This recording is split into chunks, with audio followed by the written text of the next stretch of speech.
Hello friends, स्वागत है आप सभी का हमारे चैनल चलो फिल्म सुने में। आज हम एक्सप्लेन करने जा रहे हैं एक बहुत ही अच्छी हाइस्ट मूवी जो कि एक रियल इंसिडेंट पर बेस्ड है। तो let's roll up the intro और चलो फिल्म सुने।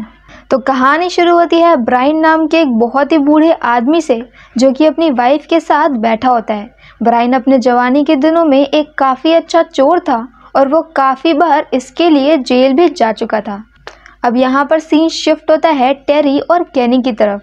केनी बॉम्ब बनाने में एक्सपर्ट था, लेकिन उसके बॉम्ब अब पहले की तरह कोई खरीदता नहीं था क्योंकि आज के टाइम पर लोगों को हर चीज़ में गारंटी चाहिए होती है। और टेरी एक बहुत ही अच्छा शेफ़ होता है, पर उसकी जॉब में उसकी कोई भी इज्जत नहीं होती है और उसे सारे बेकार वाले काम ही करने पड़ते हैं। और इसके बाद सीन शिफ्ट होता है डैनी की तरफ। डैनी काफ़ी वक्त से बैंक में लोन के लिए अप्लाई कर रहा था, पर उसे अभी तक लोन नहीं मिला था। ये सभी लोग अपनी अपनी लाइफ से परेशान होते हैं। और अब सीन शिफ्ट होता है ब्रायन के वाइफ की फ्यूनरल की तरफ, जहाँ पर उसकी वाइफ की अब डेथ हो चुकी है और यहीं पर उसके सारे दोस्त उससे मिलने भी आते हैं। ये सभी लोग साथ में बैठकर वही चोरियों की बातें करते रहते हैं जो कि ब्रायन ने अपनी यंग एज में करी थी। ऐसे ही वो गार्डन हैटन का नाम लेते हैं। तो ब्रायन को इसमें कोई भी इंटरेस्ट नहीं होता है क्योंकि वो काफ़ी वक्त पहले रिटायर हो चुका है। यहाँ पर एक बेजल नाम का यंग लड़का भी होता है जो उनकी सारी बातें सुन रहा होता है। और अब नेक्स्ट सीन में जब ब्रायन अपने बड़े से घर में अकेले होता है, तभी वहाँ पर उससे मिलने के लिए बेजल आता है। बेजल यहाँ पर उससे बोलता है कि उसके पास एक प्लान है गार्डन हैटन के लिए।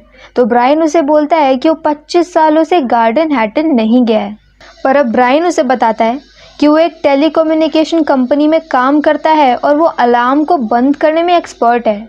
और यहाँ पर उसके पास गार्डन हैटन की एक ऑफिस की चाबियाँ हैं।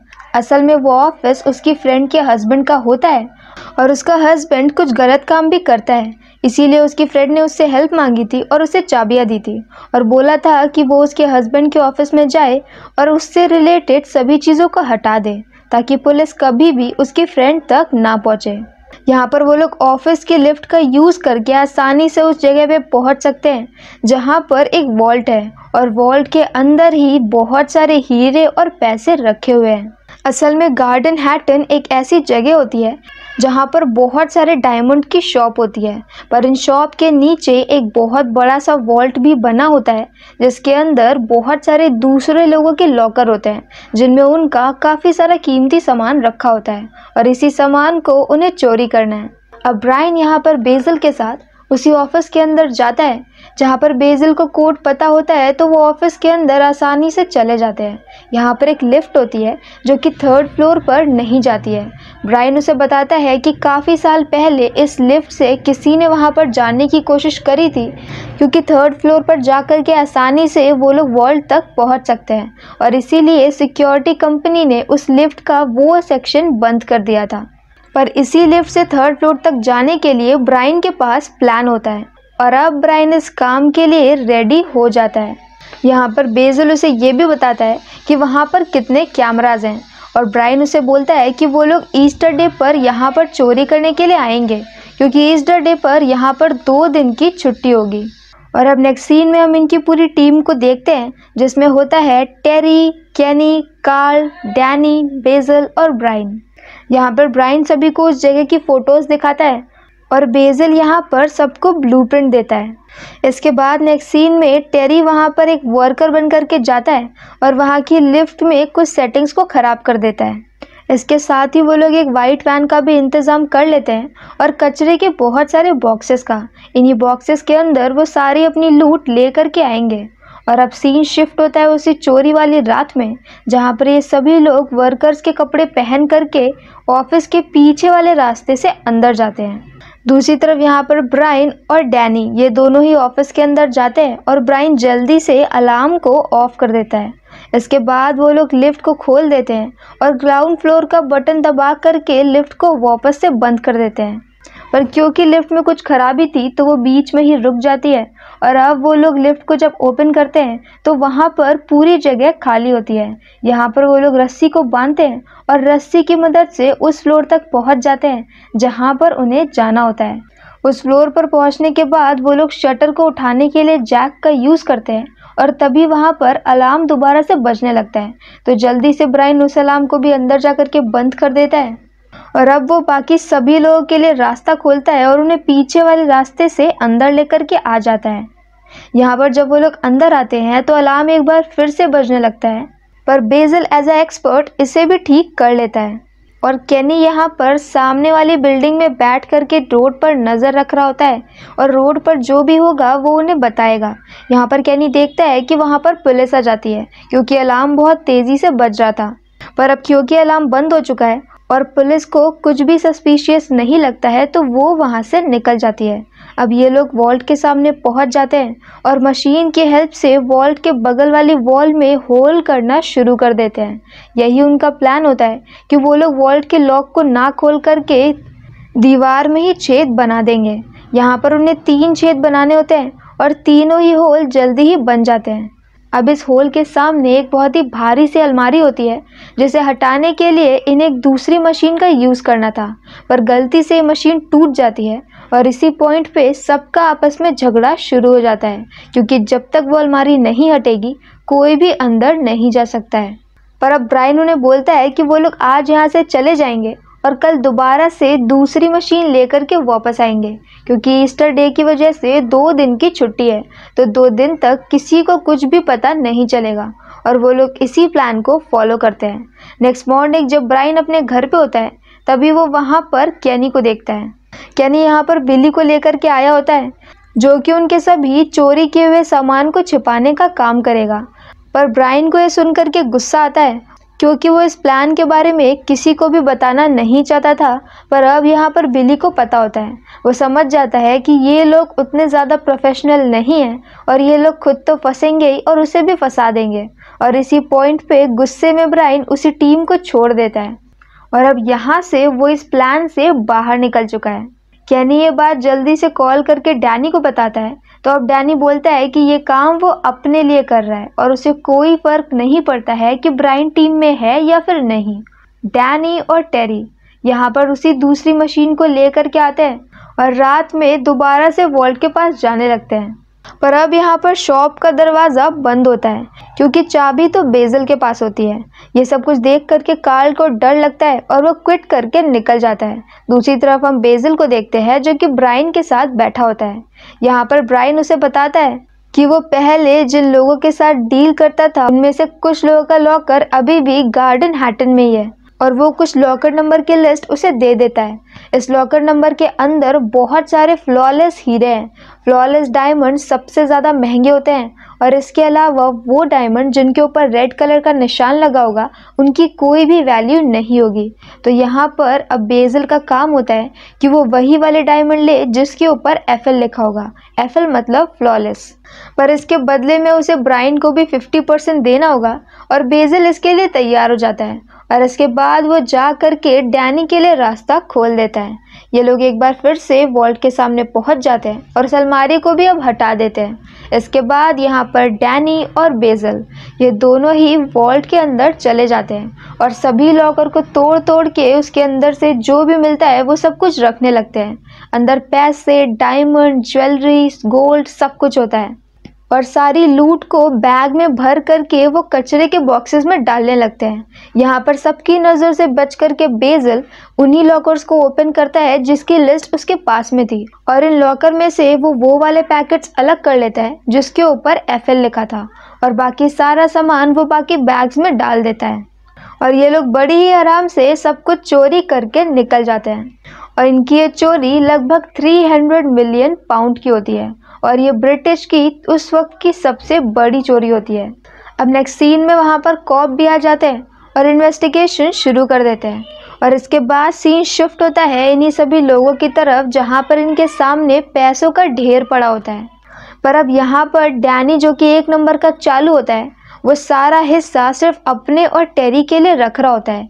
ये देख करके बेज़ल को अच्छा नहीं लगता है और कहता है कि उसे 5 में डिवाइड करना चाहिए इस सारी लूट को और ब्रायन को भी उसका हिस्सा देना चाहिए क्योंकि ब्रायन का ही ये पूरा आइडिया था और बिना उसके आइडिया के ये चोरी नहीं हो पाती। पर अब डैनी उसे बताता है कि वो ब्रायन को तो हिस्सा नहीं देगा और साथ में वो बेज़ल को भी हिस्सा नहीं देगा।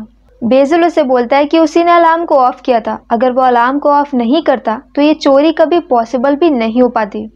पर डैनी का उसे पैसे देने का कोई भी इरादा नहीं होता है और अब बदतमीज टेरी उसे डराने के लिए एक टेबल भी तोड़ देता है, जिसकी वजह से बेजल काफ़ी ज़्यादा डर जाता है।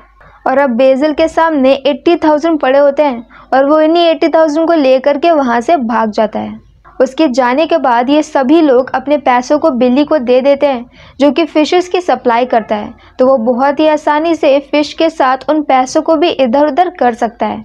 और अब यहाँ से इनके पैसे बिल्ली के पास में होते हैं, पर यहाँ पर डैनी अपने पास थोड़े से पैसे रख लेता है और इसे वो ग्रेव में ले जाकर के दबा देता है। दूसरी तरफ बेजल जाकर के ब्राइन से मिलता है और उसे जो कुछ भी हुआ वो बताता है। और अब नेक्स्ट सीन में हम कॉप को देखते हैं, जो कि अभी तक यहाँ पर कैमरा की रिकॉर्डिंग को देख करके कुछ सस्पेक्ट को निकाल चुके होते हैं। यहाँ पर उन्हें टेरी की कार दिखती है कि टेरी शॉप के अंदर तो वर्कर के कपड़े पहनकर आया होता है, पर बाद में वो एक बहुत ही अच्छी कार में बैठ करके जाता है और ये सच में काफ़ी अजीब होता है। तो वो लोग कार का नंबर नोट कर लेते हैं और यहाँ से टेरी उनका सस्पेक्ट बन जाता है।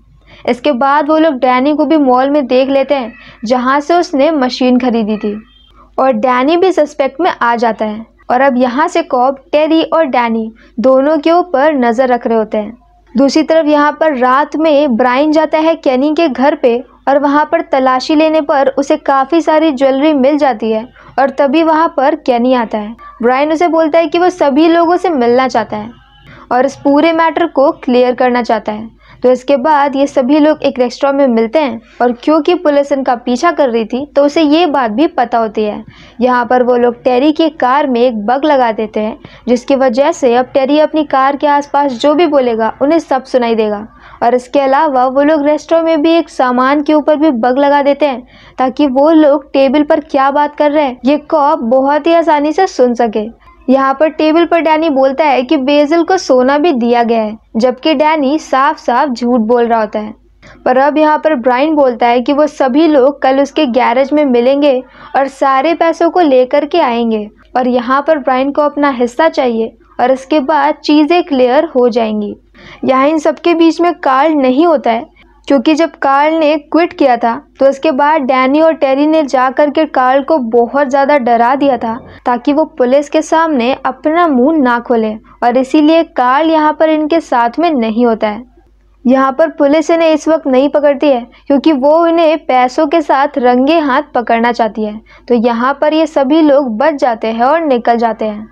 यहाँ से निकल करके ब्राइन बेजल को कॉल करता है और उससे बोलता है कि तुमने वो सारे लॉकर खोले हैं और सारे फ्लॉलेस हीरे तुम्हारे पास हैं। असल में ऐसा ही होता है, पर बेजल ने जानबूझकर ब्राइन को ये बात नहीं बताई थी, वरना फिर उसे ब्राइन को आधे हीरे देने पड़ते। यहाँ पर ब्राइन उसे बोलता है कि मैंने तुम्हें पहले भी बताया था कि जिनके ये हीरे हैं वो काफ़ी ज़्यादा पावरफुल हैं और जैसे ही उन्हें ये बात पता चलेगी वो तुम्हारी जान के पीछे पड़ जाएंगे और कहीं उनसे पहले तुम्हें मैं ना ढूंढ लूँ। अब ब्राइन को भी बेजल के ऊपर गुस्सा आ रहा था क्योंकि बेजल ने उसे हीरो के बारे में नहीं बताया था और अब सारे हीरे बेजल के पास में होते हैं। और अब यहाँ से बेजल भी स्मार्ट बन जाता है और वो अपने फ़ोन को छोड़ करके वो हीरे लेकर के देश छोड़ करके निकल जाता है। और पुलिस को भी नहीं पता होता है कि बेजल कौन है, क्योंकि पूरी चोरी के टाइम पर बेजल ने विग वगैरह पहन करके रखी होती है, तो किसी भी कैमरा में उसकी एक अच्छी सी क्लियर फोटो नहीं आती है। दूसरी तरफ यहाँ पर डैनी और टेरी अपने सारे पैसे इकट्ठे करके डैनी के घर पे इकट्ठा होते हैं, जहाँ पर डैनी देखता है कि सभी लोग बहुत ही कम पैसे लेकर के आए होते हैं। तभी वहाँ पर केनी आता है और उसके पास तो बहुत ही कम पैसे होते हैं। असल में बिली ने उन्हें चीट किया था और सारा मोटा मोटा सामान उसने अपने पास ही रख लिया होता है। ये देख करके डैनी को बहुत गुस्सा आता है और वो बिली को अनप्रोफेशनल बोलता है, जबकि कुछ वक्त पहले उसने खुद भी बेजल के साथ ऐसा ही किया होता है। पर अब यहाँ पर उनके पूरे घर को कॉप ने हर तरफ से घेर करके रखा होता है। साथ में ब्राइन जो कि अपने गैरेज में बैठा होता है, उसके भी पूरे घर के हर तरफ में पुलिस फैली होती है।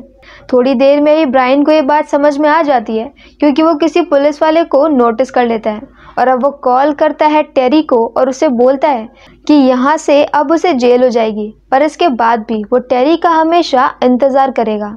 और उसे ऐसा लग रहा होता है कि शायद सिर्फ ब्राइन को पकड़ने के लिए ही पुलिस आई है। और डैनी और टेरी और केनी ये सभी लोग बच कर के निकल गए, पर ऐसा नहीं होता है। जहाँ पर एक तरफ ब्रायन को भी पकड़ लिया जाता है, वहीं दूसरी तरफ डैनी, टेरी और केनी को भी पकड़ लेते हैं। और अब सीन शिफ्ट होता है जहाँ पर ये सभी लोग जेल में होते हैं। यहाँ पर आज इन्हें कोर्ट में जाना होता है। ये सभी लोग बेवकूफ़ों की तरह बोल रहे होते हैं कि ये लोग कोर्ट में अपील करेंगे कि इनके पास भी एक फ्यूचर है और वो ये फ्यूचर जेल में बिताना नहीं चाहते हैं। तो ब्रायन उन्हें समझाता है कि वो लोग बूढ़े हैं और उनका कोई भी फ्यूचर नहीं है।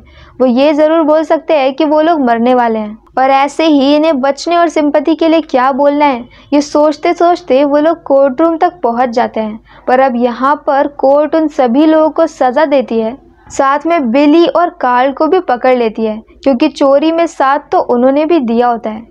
यहाँ टेरी की डेथ जेल में ही हार्ट अटैक से हो जाती है, लेकिन ब्रायन को 2018 में छोड़ दिया जाता है। साथ में उसके ऊपर $6.5 मिलियन का जुर्माना भी लगता है, पर फिर भी अब वो आज़ाद होता है। और आखिरी सस्पेक्ट बेज़िल की पुलिस को अभी तक तलाश है, पर अभी तक कोई भी बेज़िल को ढूंढ नहीं पाया है। और इसी एंडिंग के साथ ये मूवी यहीं पर ख़त्म हो जाती है। ये मूवी क्योंकि एक रियल इंसिडेंट पर बेस्ड है, तो एक दूसरी लैंग्वेज में इसी के ऊपर मूवी बनाई गई है, जिसका नाम है द हैटन गार्डन जॉब। मैंने उसे भी एक्सप्लेन किया है, जिसका लिंक आपको डिस्क्रिप्शन में मिल जाएगा। तो अगर आपको उस मूवी का भी एक्सप्लेन सुनना है तो आप जा कर के सुन सकते हो। तो अगर आपको मेरा एक्सप्लेन पसंद आया हो तो प्लीज़ मेरी वीडियो को लाइक करें, शेयर करें और मेरे चैनल को सब्सक्राइब करें। तो मिलते हैं नेक्स्ट वीडियो के साथ। Bye bye.